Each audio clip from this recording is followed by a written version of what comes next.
திரு மோடி அவர்களே, மைக்குன்னு நினைச்சு நீங்க கண்ணாடியை பார்த்து பேசிக்கிட்டு இருக்கீங்க.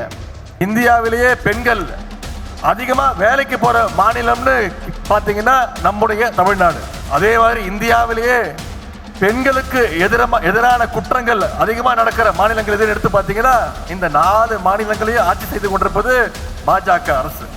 முரட்டு பக்தர் கேள்விப்பட்டிருப்பீங்க, முரட்டு தொண்டர் பார்த்திருப்பீங்க. ஆனா இன்னைக்கு ஒரு முரட்டு அடிமைய நம்ம கண்ணு முன்னாடி நடத்தி காட்டுறார் திரு எடப்பாடி பழனிசாமி அவர்கள்.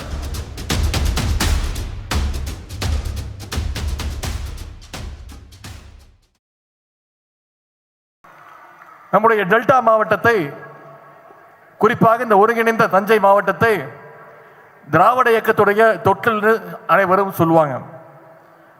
முத்தமிழர் கலைஞர் அவர்களை தந்த மண் இந்த டெல்டா பகுதி. நம்முடைய கழக தலைவர் அவர்களும் அடிக்கடி பெருமையாக சொல்வார்கள், நானும் ஒரு டெல்டாக்காரன் என்று நம்முடைய தலைவர் அவர்கள் குறிப்பிட்டு சொல்வார்.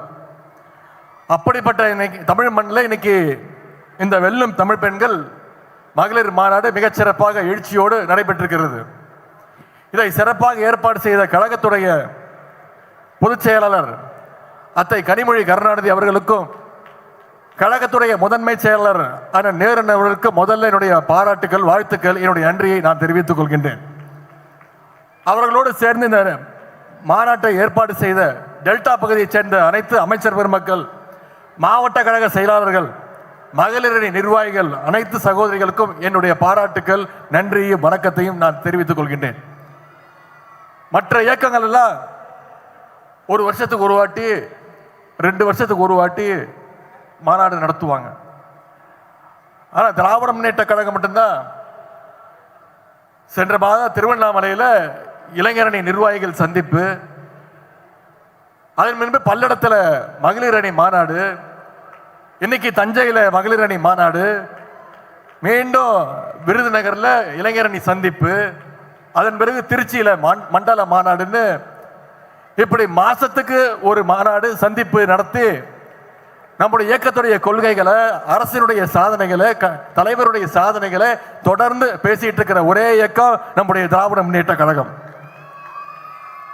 நேற்றைக்கு தான் நம்ம எல்லாரும் மொழிப்போர் தியாகிகளுக்கு வீர வணக்கத்தை செலுத்தினோம். இந்தி திணிப்புக்கு எதிராக முதல்ல பெண்களை திரட்டி போராடினது யாருன்னு பார்த்தீங்கன்னா இந்த டெல்டா பகுதியை சேர்ந்த தர்மாம்பாள் அம்மையார், மூவலூர் ராமாமிர்தம் அம்மையார் அவர்கள் தான். அதை கொடுத்த பகுதி இந்த தஞ்சை பகுதி. அது மட்டும் இல்ல, தென்னிந்தியாவுடைய முதல் பெண் டாக்டர் கொடுத்தது இந்த டெல்டா பகுதி தான். டாக்டர் முத்துலட்சுமி அம்மையாரை கொடுத்த டெல்டா பகுதி. அப்படிப்பட்ட இந்த பகுதி தான் நம்முடைய முத்தமிழர் கலைஞர் அவர்களையும் கொடுத்தது.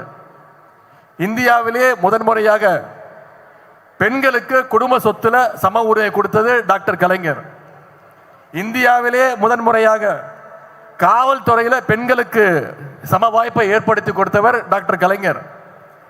இந்தியாவிலே முதன்முறையாக மகளிர் சுய உதவிக்குழுக்களை ஆரம்பிச்சு வச்சது டாக்டர் கலைஞர். இப்படி சொல்லிக்கிட்டே போலாம்.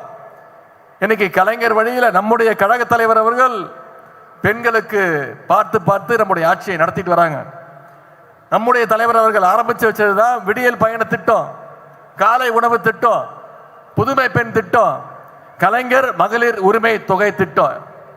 இன்னைக்கு மாசம் 1,30,00,000 மகளிருக்கு கலைஞர் மகளிர் உரிமை தொகை கொடுத்துட்டு இருக்கார் நம்முடைய தலைவர் அவர்கள். அது மட்டும் இல்ல, இங்க வந்திருக்கக்கூடிய உங்கள பல பேர் மேயரா, துணை மேயரா, நகர்மன்ற ஊராட்சி மன்ற தலைவர்களா இருக்கீங்கன்னா அதற்கு வழி செய்தது நம்முடைய கழக ஆட்சி, நம்முடைய கழக தலைவர் அவர்கள். இப்படி மகளிர் முன்னேற்றத்திற்கு ஒட்டுமொத்த இந்தியாவுக்கே எடுத்துக்காட்டாக, வழிகாட்டியாக நம்முடைய தலைவர் அவர்கள் ஆட்சி செய்து கொண்டிருக்கிறார். இப்போ தேர்தல் நெருங்கி வந்துருச்சு. இன்னும் 2 மாதங்கள்ல தேர்தல், 3 மாதங்கள்ல தேர்தல். தேர்தல் எப்பொழுது வந்தாலும் ஒன்றிய பிரதமர் திரு மோடி அவர்கள் அடிக்கடி தமிழ்நாட்டுக்கு வருவார். 2 நாளுக்கு முன்பு வந்திருந்தார். வந்து என்ன பேசினாரு? நம்முடைய திராவிட மாடல் ஆட்சியில பெண்களுக்கு பாதுகாப்பு இல்லைன்னு பேசினது யாரு? ஒன்றிய பிரதமர் திரு மோடி அவர்கள். திரு மோடி அவர்களே, மைக்குன்னு நினைச்சு நீங்க கண்ணாடியை பார்த்து பேசிக்கிட்டு இருக்கீங்க. உங்களுக்கு நான் ஞாபகப்படுத்த விரும்புகின்றேன், 2023 இருந்து பாஜக ஆட்சியில் இருக்கக்கூடிய மணிப்பூர்ல மிகப்பெரிய ஒரு கலவரம் நடந்துச்சு. அந்த பெண்களுக்கு நடந்த கொடுமையெல்லாம் இன்னைக்கு நாடே பார்த்துச்சு. ஏராளமான பெண்கள் பாலியல் வன்முறைக்கு ஆளாக்கப்பட்டாங்க.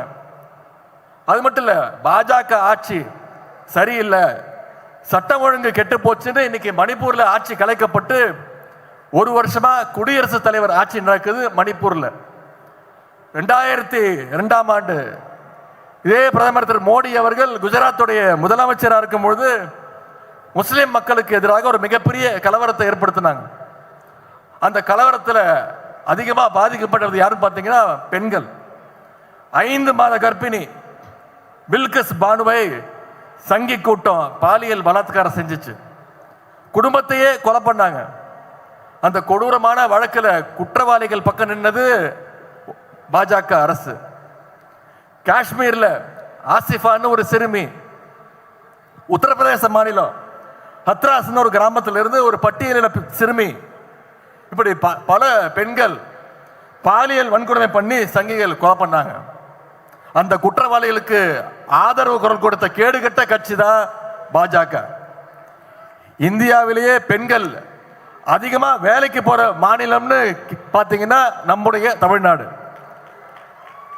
அதே மாதிரி இந்தியாவிலேயே பெண்களுக்கு எதிரான குற்றங்கள் அதிகமாக நடக்கிற மாநிலங்கள் எதுன்னு எடுத்து பார்த்தீங்கன்னா உத்தரப்பிரதேசம், மகாராஷ்டிரா, ராஜஸ்தான், மத்திய பிரதேசம். இந்த 4 மாநிலங்களையும் ஆட்சி செய்து கொண்டிருப்பது பாஜக அரசு.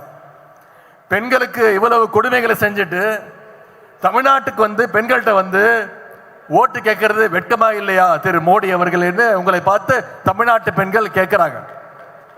இப்படிப்பட்ட பாசிஸ்டுகள் தமிழ்நாட்டுக்குள்ள வந்தாங்கன்னா மகளிருக்கும் பாதுகாப்பு இருக்காது, நம்முடைய மாநிலத்துக்கும் பாதுகாப்பு இருக்காது. இப்ப கூட பெண்களுக்கு பேருதவியா இருக்கக்கூடிய 100 நாள் வேலைவாய்ப்பு திட்டத்தை எப்படியாவது முடக்கணும்னு ஒன்றிய அரசு முயற்சிக்குது. இவ்வளவு நாளா 100 நாள் வேலை திட்டத்துக்கு நிதியை ஒதுக்காம இழுத்தடிச்சாங்க. இன்னைக்கு அந்த நிதி சுமையை நம்முடைய மாநில அரசு மேல திணிக்க முயற்சிக்கிறாங்க.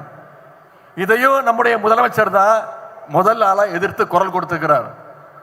ஆனா நம்பர் 1 அடிமை திரு எடப்பாடி பழனிசாமி அதற்கும் ஒன்றிய அரசுக்கு இன்னைக்கு முட்டு கொடுத்துட்டு இருக்கிறார். முரட்டு பக்தர் கேள்விப்பட்டிருப்பீங்க, முரட்டு தொண்டர் பார்த்திருப்பீங்க. ஆனா இன்னைக்கு ஒரு முரட்டு அடிமைய நம்ம கண்ணு முன்னாடி நடத்தி காட்டுறார் திரு எடப்பாடி பழனிசாமி அவர்கள். இன்னைக்கு எப்படியாச்சும் தமிழ்நாட்டுக்குள்ள நுழைஞ்சிடலான்னு பாசிஸ்டுகள் கனவு காண்றாங்க.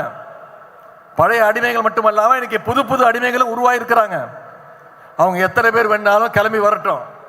திராவிட முன்னேற்ற கழகத்தை நம்முடைய தமிழ்நாட்டை அவங்களால தொட்டு கூட பார்க்க முடியாது. அதற்கு இங்க இருக்கக்கூடிய நம்முடைய மகளிர் படை நிச்சயம் ஒரு காவல் அரணாக தமிழ்நாட்டுக்கு இருப்பாங்க.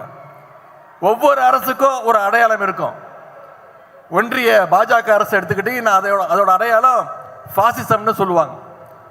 முன்பிருந்த அதிமுக அரசுடைய அடையாளம் அடிமை அதிமுக அரசுன்னு சொல்லுவாங்க. ஆனா நம்முடைய திராவிட மாடல் அரசுக்கு என்ன அடையாளம்? இது முழுக்க முழுக்க மகளிருக்கான அரசுங்கிறதா நம்முடைய அரசுடைய அடையாளம். இந்த அரசு அமைய காரணமாக இருந்தது இங்க வந்திருக்கக்கூடிய மகளிர் நீங்க தான். இன்னைக்கு இந்த அரசை கொண்டாடி கொண்டிருக்கிறதும் இங்க வந்திருக்கக்கூடிய மகளிர் நீங்க தான்.